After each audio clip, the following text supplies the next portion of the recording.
franchement, je te conseille pour 10 balles de plus de pas t'embêter là, ok Jean-Michel?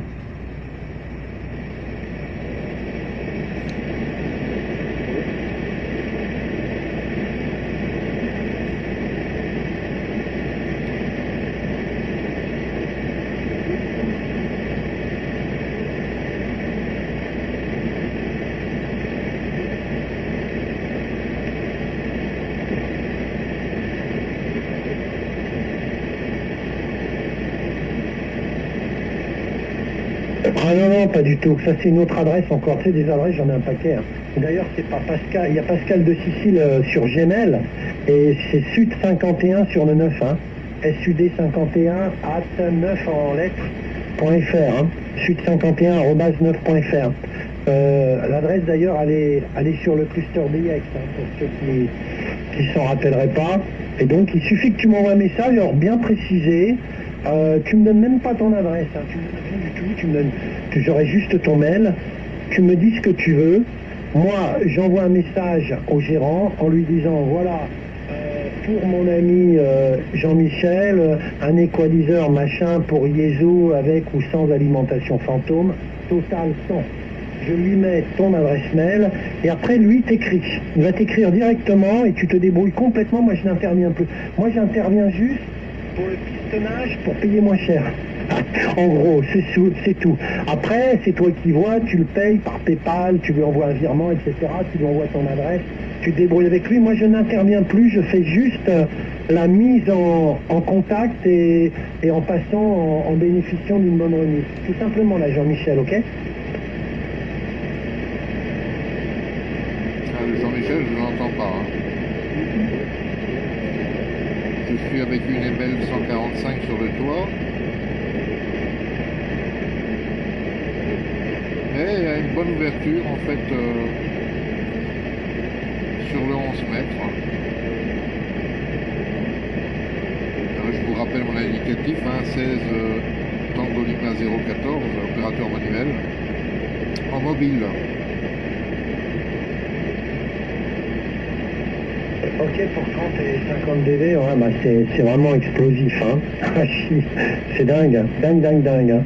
Ok, non, ben vas-y comme ça, puis de toute façon, je vérifie régulièrement mes spams, et puis je t'enverrai, de toute façon, tu seras contacté directement par le gérant, par le fabricant qui s'appelle donc UR6QW, c'est son indicatif, hein. C'est son indicatif de radioamateur ukrainien, UR6QW, et c'est comme ça qu'ils ont appelé le nom de d'équaliseur. Et je te le recommande, hein, le version 10 bandes, bah, c'est celui que j'utilise moi. Je n'utilise que le micro d'origine actuellement et la version 10 du petit équaliseur.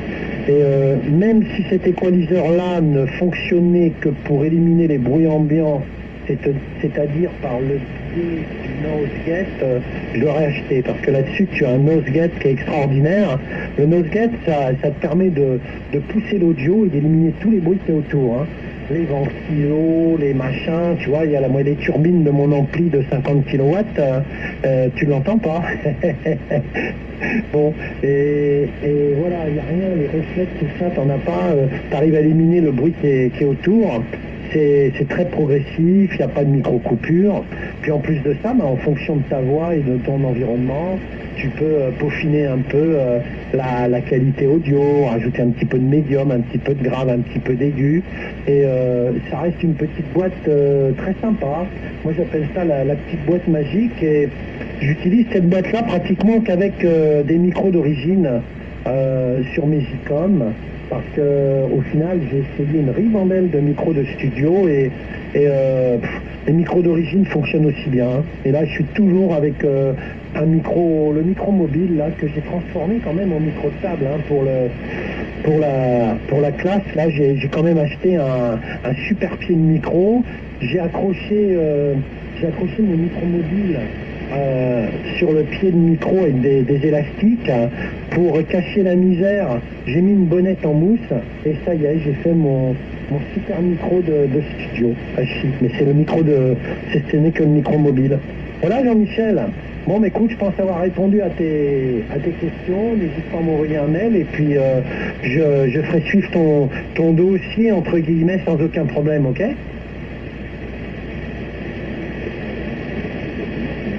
Le 4-0, c'est enregistré, bouge pas. En tout cas, il a une très belle audio. Hein.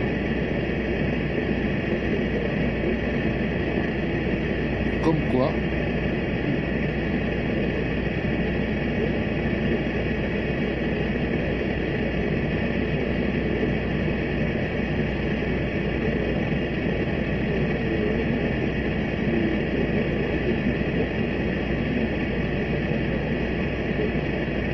Tiens, bah, j'en profiterai parce que tu sais, quand je t'enverrai comme j'aurai ton adresse, je t'enverrai le lien de ma chaîne YouTube. Si tu veux voir mes exploits avec mon surf, notamment sur la dernière sortie que j'ai faite là le 6 janvier. Bon, c'est assez marrant, hein, c'est surtout pour se rendre compte un peu des sensations qu'on peut avoir sur ce genre de bestiole.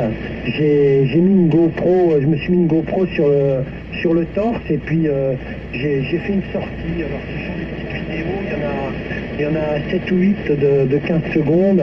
Il y a la mise à l'eau, il y a le moment où on monte sur le surf, le moment où on décolle, le moment où on prend un virage, le moment où on prend de la vitesse, le moment où on casse la gueule et le moment où on rentre. Voilà, tu auras la totale. Et comme ça évite de télécharger des fichiers, puisque tu peux aller visionner ça directement sur YouTube. Oui, il y a 240 qui s'est signalé, là, que j'ai entendu entre deux, donc je vais repasser le micro. 73, Jean-Michel, bonne journée, à bientôt, et puis on se tient au courant pour l'équaliseur, mais tu verras, tu le regretteras pas. Hein.